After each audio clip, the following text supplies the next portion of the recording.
तो ऐसी कौन सी 5 गलतियां हैं जो बिजनेसेस करते हैं उनको नहीं करनी चाहिए जिससे वो बच सकते हैं? देखो इसमें भी ना बिजनेसेस के लाइफ साइकिल्स में समझते हैं। कुछ हैं स्टार्टअप्स, कुछ हैं मीडियम साइज, कुछ हैं लार्ज ऑर्गेनाइजेशंस।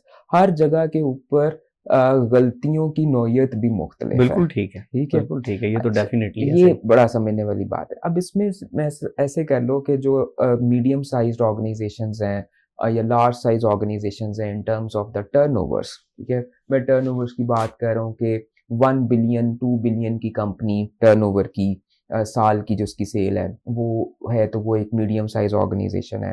कोई 5 बिलियन या 10 बिलियन प्लस की ऑर्गेनाइजेशन है पाकिस्तान में, तो हम उसको एक लार्ज ऑर्गेनाइजेशन कह देते हैं। यूजली तो अब 100 बिलियन तक की ऑर्गेनाइजेशंस प्लस भी पाकिस्तान में मौजूद हैं, उनमें से कई मेरे क्लाइंट्स भी हैं।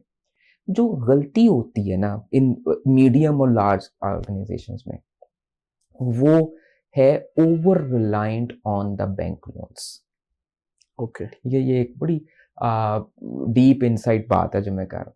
और कई दफ़ा तो फिर ऑर्गेनाइजेशंस के जो मालिकान हैं वो ये भी कहते हैं कि यार जिब्रान ऐसा लगता है हम बैंक की नौकरी कर रहे हैं, कि अच्छा। जो कमाते हैं वो इंटरेस्ट की सूरत में हम जो है वो बैंक्स को वापस कर देते हैं। और जो पिछले लास्ट 2 इयर्स में जो कुछ हुआ, और जब इंटरेस्ट रेट ही 21-22% पर चले गए, तो वो तो वो ऑर्गेनाइजेशंस जहाँ जिनकी लोन की रेशो बहुत ज़्यादा थी as compare to equity in the business, वो बहुत बुरे तरीके से पिटे। ठीक है। ठीक है। और वो ही ऑर्गेनाइजेशन सर्वाइव कर सकी जिनके लोन्स कम थे, जिनकी इक्विटी बिजनेस में जो है वो ज़्यादा थी। तो मेरी मीडियम साइज़ और लार्ज साइज़ ऑर्गेनाइजेशंस को ये एक सजेशन भी होती है, और एज़ अ कंसल्टेंट हम कई दफ़ा फिर ऑर्गेनाइजेशंस में ये स्ट्रैटेजी भी क्राफ्ट करते हैं कि किस तरह से 3 से 5 सालों में हमने ऑर्गेनाइजेशन को लोन फ्री करना है। क्या स्ट्रैटेजीज़ हमने ऑप्ट करनी है कि हम लोन फ्री होकर चल सकें। तो वो organisations on the other and ये भी कहती हैं कि यार ग्रोथ करने के लिए हमें जो है वो लोन तो लेना है, बिल्कुल लें।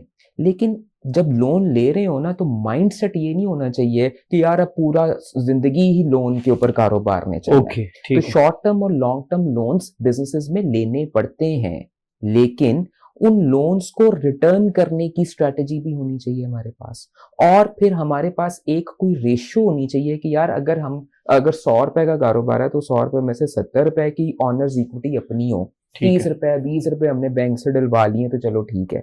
लेकिन यहाँ पर आज ये हालात है कि अपनी इक्विटी होती कोई नहीं, पूरा का पूरा बिजनेस जो है वो लोन पे चल रहा होता है। तो जब हम ये गलती कर बैठते हैं ना, तो इसका मतलब यह है कि अब किसी भी वक्त में कुछ गड़बड़ हो सकती है, और बिजनेस हाईली वो रिस्की हो जाता है। तो मैक्सिमम अपनी जो लोन स्ट्रैटेजी है ऑर्गेनाइजेशंस को, वो मिनिमम रखनी चाहिए। और अगर लोन ले भी लिया है तो उसको रिटर्न करने की भी स्ट्रैटेजी जो है वो हमारे पास मौजूद होनी चाहिए। और उसके लिए ज़रूरी है कि कंपनीज के जो CFOs हैं, they must be very intelligent कि यार इस सारी चीज़ को किस तरह से प्लान करना है, जो यूजुअली वैसे मैंने देखे नहीं इतने intelligent.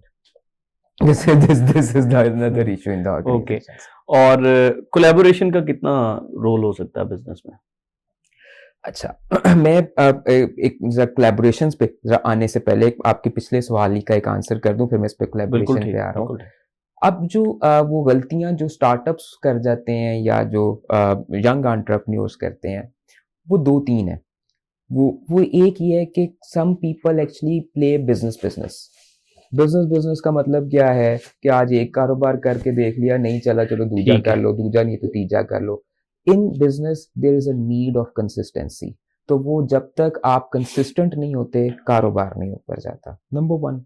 Number second thing is this कि जो दूसरी बड़ी गलती जो आजकल का यूथ कर रहा है, जो जेन जी कर रही है, वो है कि वो स्टार्टअप्स जो हैं, और स्टार्टअप्स को क्यों बनाना है कि यार अच्छा फिर हमें इसकी बेस के ऊपर कोई वेंचर कैपिटलिस्ट मिल जाएगा, वो हमारा आइडिया ले लेगा, फिर वो हमारे अंदर इन्वेस्टमेंट कर देगा। और हम आजकल कारोबार को इस तरह से देख रहे हैं सारे जेंजी कि यार मेरे कारोबार की, मेरे आइडिया की वैल्यूएशन कितनी हाँ, लगी, जुगाड़ लग जाए हाँ हमें। वैल्यूएशन लग जाए। वैल्यूएशन से बाहर निकलें और फोकस करें इस बात के ऊपर कि यार मैंने इससे खुद अर्न कैसे करना है और प्रॉफिट कैसे कमाना है। बिजनेस का ताल्लुक वैल्यूएशन के साथ नहीं है, प्रॉफिट के साथ है। तो ये गलती हम कर रहे हैं आजकल, खास तौर पे यूथ के, वो वैल्यूएशन की तरफ जा रही है, ना कि प्रॉफिट अर्निंग्स की तरफ। ये जो है वो दूसरी बात है। बिल्कुल ठीक है। अब आते हैं आपका सवाल जो आपने कहा के जी के कोलैबोरेशंस। यार मैंने ना पिछले दिनों में इंटरनेशनली ट्रैवल किया, चीज़ों को देखा, तो मैं ये बता दूं कि ये जो ईयर 2025 है एंड ऑनवर्ड्स अगले 2-3 साल, तो कम से कम ना these are the years of collaborations, alliances. Internationally हो क्या ये रहा है कि बड़ी बड़ी कंपनीज इवन छोटे छोटे स्टार्टअप्स के साथ कोलैबोरेशंस करके नए प्रोडक्ट्स बना रही हैं। बिल्कुल ठीक ठीक है। है, वो कोई बहुत बड़ी कंपनी है, उसने कोई किसी स्टार्टअप के साथ जो है वो कनेक्ट किया और कनेक्ट करके जो है वो एक नया प्रोडक्ट खड़ा कर दिया। जैसे आज किसने सोचा था कि यार ये डिफरेंट ऑटो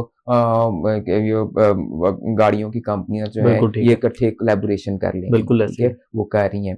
तो the collaboration is basically the new reality. और जब तक कोलैबोरेशंस इन द बिजनेस नहीं होंगी, तब तक हम इनोवेशंस नहीं कर सकेंगे, तब तक सिनर्जीज डेवलप नहीं कर सकेंगे। और एक और बात भी जो है अंडरस्टैंड करने वाली है कि अब जो ऑर्गेनाइजेशनल हायरार्कीज हैं या जो स्ट्रक्चर्स हैं ना, वो विद इन द ऑर्गेनाइजेशन ना फैलाएं। वो जितना इधर अंदर फैलाएंगे उसका फायदा कोई नहीं है। जितनी क्रॉस ऑर्गेनाइजेशनल हायरार्कीज होंगी ना, यानी जितनी एक दूसरे के साथ कनेक्टेड होंगे, उतनी ही कोई हम नई प्रोडक्ट्स, कोई नई सर्विसेज जो है वो निकाल सकेंगे। और यही वो सर्विसेज हैं जिनको फिर एक्सपोर्ट भी किया जा सकता होगा। और पाकिस्तान में जो सब बहुत बड़ा प्रॉब्लम है, जो इशू है, जो इंटरनेशनली मैंने नहीं देखा, internationally people love to collaborate with each other.